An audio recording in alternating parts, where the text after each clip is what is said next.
Welcome to the Alec Diaz Show. My name is Alec Diaz, and I'll be your host. Let's go!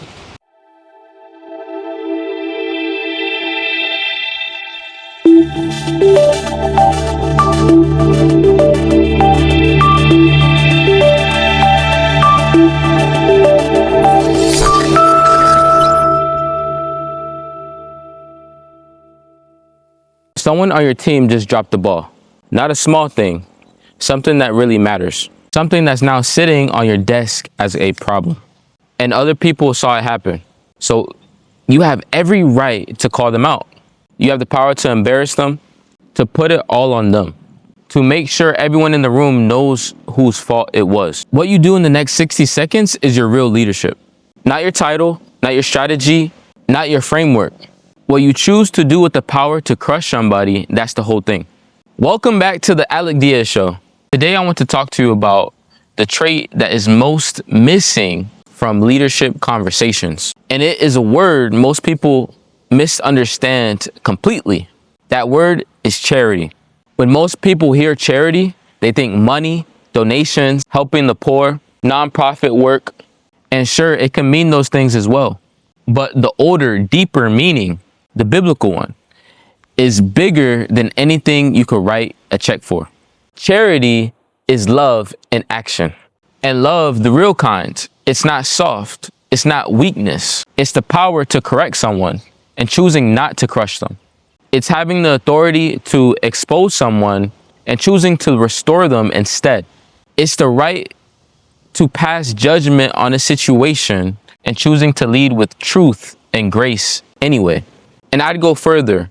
I think charity might be the single greatest force for building teams and organizations that actually last. Because leadership was never about just results. It's about how you treat people while chasing those results. Before I go deeper, let me tell you why I could speak to this.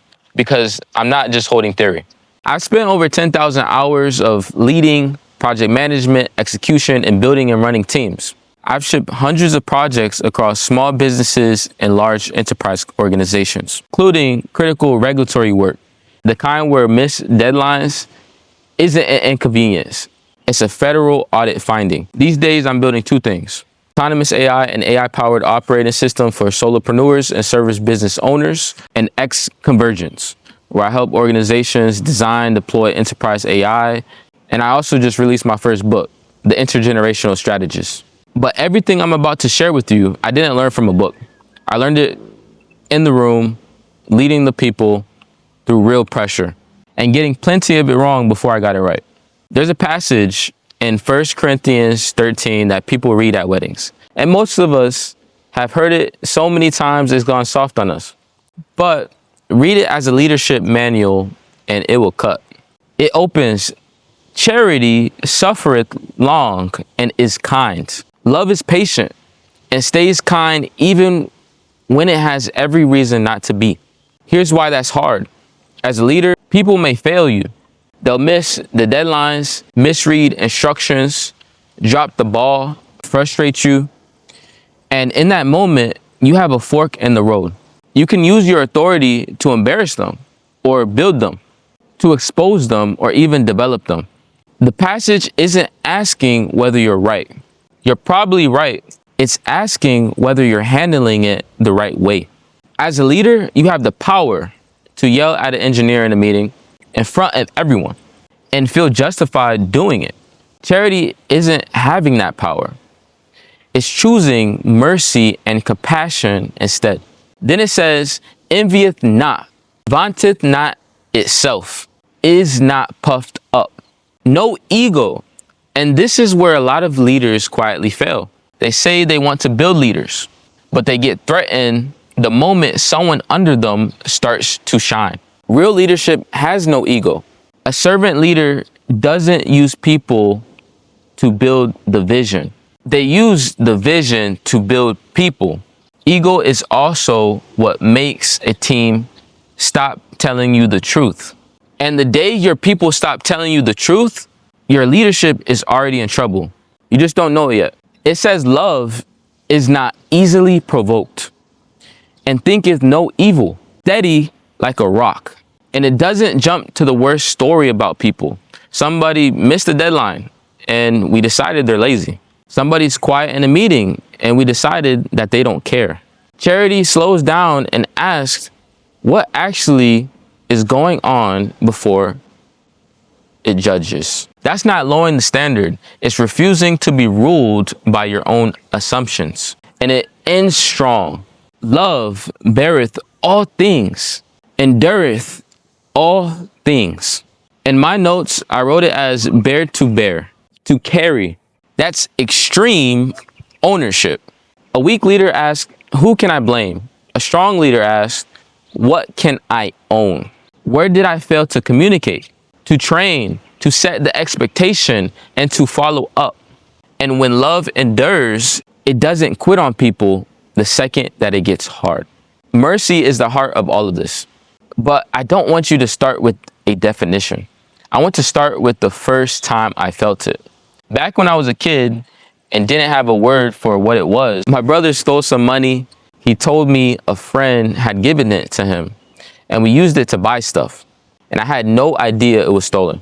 When it came out, the two of us ended standing in front of my mother and my stepdad.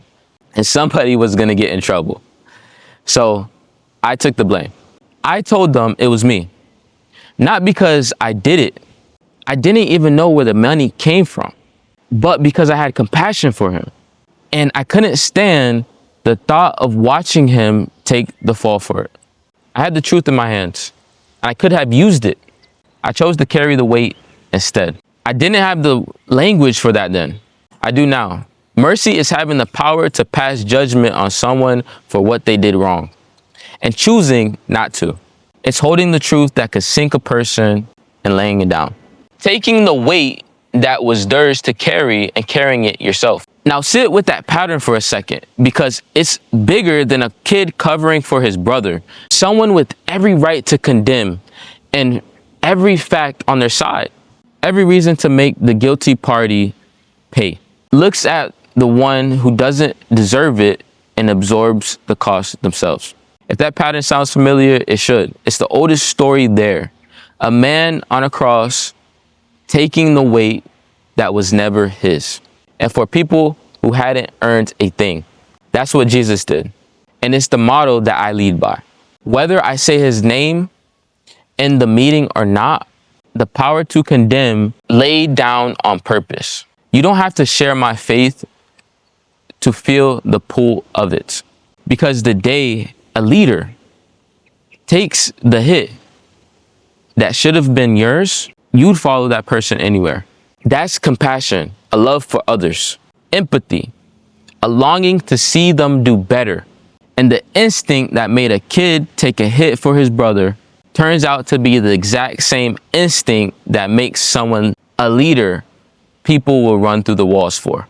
Let me show you what it looks like at work, because this is a story that taught me the most. I had an engineer, his name was Jerry. Jerry stopped delivering, and it wasn't something small. The tasks assigned to him caused us to miss a regulatory audit, a deliverable that was committed to the Fed. And you've never been on the other side of a regulatory deadline, just know it's the kind of project that you do not want to miss, because it gets noticed all the way to the top. I could have called him out in front of the team. I had every right to. The flesh wants to do exactly that, especially when the pressure is on. The deadline's blown and executives watching. This is your fault. You dropped the ball. You failed us. But I didn't. I took extreme ownership as the leader. I laid out a clear path to remediation and a timeline to fix it. And then I set up a one-on-one, not to corner him, to understand. Here's what I found out. Jerry was going through it at home. His daughter was dealing with a mental disorder. Sleepless nights, hospital visits, the kind of stress that you can't leave at the door, no matter how professional you are. On top of that, some of what we'd handed him was work he'd never done before and was not properly trained on. No real knowledge transfer. We set him up to fail and then almost blamed him for failing. So we built a plan together. He could signal the team a step out when he needed to, no shame on it. I paired him with a teammate so nothing dropped if he had to step away. Anything we assigned from then on, We made sure that the proper knowledge transfer actually happened and that he understood the requirement. And we created a safe space enough for him to speak up before something became a crisis. That's the difference between truth as a weapon and truth as a tool. Jerry underperformed. That was real. And I didn't pretend it wasn't.